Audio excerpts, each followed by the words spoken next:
അല്ലാതെ എന്താ കല്യാണത്തിന് പോകണം? അപ്പൊ നീ അറിഞ്ഞില്ലേ ഇവിടെ 5, 7, 10 അല്ലെങ്കിൽ വേണ്ട ഞാൻ പറഞ്ഞുതരാം. അമ്പരച്ചുമ്പേ ദുബായിൽ ഇത് എന്താ നടക്കണം? നല്ല ചൂട് നെയ്പത്രിയും ബീഫ് ഈ ഒരു സെറ്റ് 8 ദിറംസ്. ഇതൊക്കെ നമ്മളെ പാർട്സും പുട്ടും കൊടുക്കണത് 9 ദിറംസ്. ഇതാ പെപ്പർ ഇഡലി ഉണ്ട്, നോർമൽ ഇഡലി ഉണ്ട്, ഇതൊക്കെ 7 ദിറംസ്.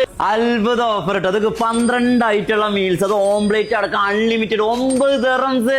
ദുബായ് എങ്ങാടിയിൽ ഇത് ആരും കൊടുക്കാത്ത ഓഫർ. 21 ദിറംസിന് ഒരു Gill chicken full set 21 dirhams. നാടൻ തട്ടുകട ഫുഡ് കിട്ടോ. നല്ല ചൂട് പാർട്സിന്റെ കൂടെ പുട്ടും പപ്പടവും മിക്സ് ആയി അടിക്കും. 9 ദിറംസ്. ഞെട്ടിക്കുമ്പോ അത് ഇങ്ങനെ തന്നെ. ഇതൊക്കെ സൂപ്പ് ഉണ്ട്, അമ്മൂസ്, ഗാർലിക് സലാഡ്, ഇത്രയും സെറ്റ്. അതൊരു ഫുൾ ചിക്കനെ കൊടുക്കണം 21 ദിറംസ്. നമ്മൾ പലതരം മഴയും കണ്ടിട്ടുണ്ട്. ദോശയുടെ മഴയാണ്. മസാല ദോശക്കൊക്കെ വെറും 5 ദിറംസേ ഉള്ളൂ. ഇതൊക്കെ നല്ല ചൂട് മഷ്റൂം ദോശ, ഇനി പൊടി ദോശ വേണോ? ദോശന്റെ ഒരു ഉത്സവമാണ്. അത് മാത്രമല്ല ഫിൽട്ടർ കോഫിയും വടയും ദോശയും എല്ലാം കൂടെ ചേർത്ത് ബേക്ക് ലാൻഡിന്റെ സ്പെഷ്യൽ ദോശ ഇവിടെ ഉണ്ട്. പെപ്പർ ഇഡലി കഴിച്ചോണ്ട് തന്നെ ഇരിക്കട്ടെ. അത് ഇത്ര സെറ്റ് കൊടുക്കണം 7 ദിറംസ് ഉള്ളു കേട്ടോ. നെയ്പത്രിയും ബീഫിനോട് അത് ഞമ്മക്കൊന്ന് പിരിശം തന്നെ. ഇതൊക്കെ ഇത്രയും സെറ്റാ കൊടുക്കണത് 8 ദിറംസ്. ചിക്കൻ ബിരിയാണിക്കൊക്കെ 10 ദിറംസ് ഉള്ളൂ. പൊതി ബിരിയാണിന്റെ, മട്ടൻ ബിരിയാണിന്റെ, ബീഫ് ബിരിയാണിന്റെ, അങ്ങനെ എല്ലാം ഉണ്ട് ഇവിടെ. നാടൻ ബീഫ് ഫ്രൈ ഉണ്ട്, ചിക്കൻ പൊരിച്ചുണ്ട്, മീൻ പൊരിച്ചുണ്ട്, ഓംപ്ലേറ്റ്, പപ്പടം, ഇങ്ങനെയുള്ള എല്ലാം ഒരു അടിപൊളി ചെട്ടിച്ചോറ്. അപ്പൊ എന്റെ ലൊക്കേഷൻ പറഞ്ഞു കൊടുക്കി.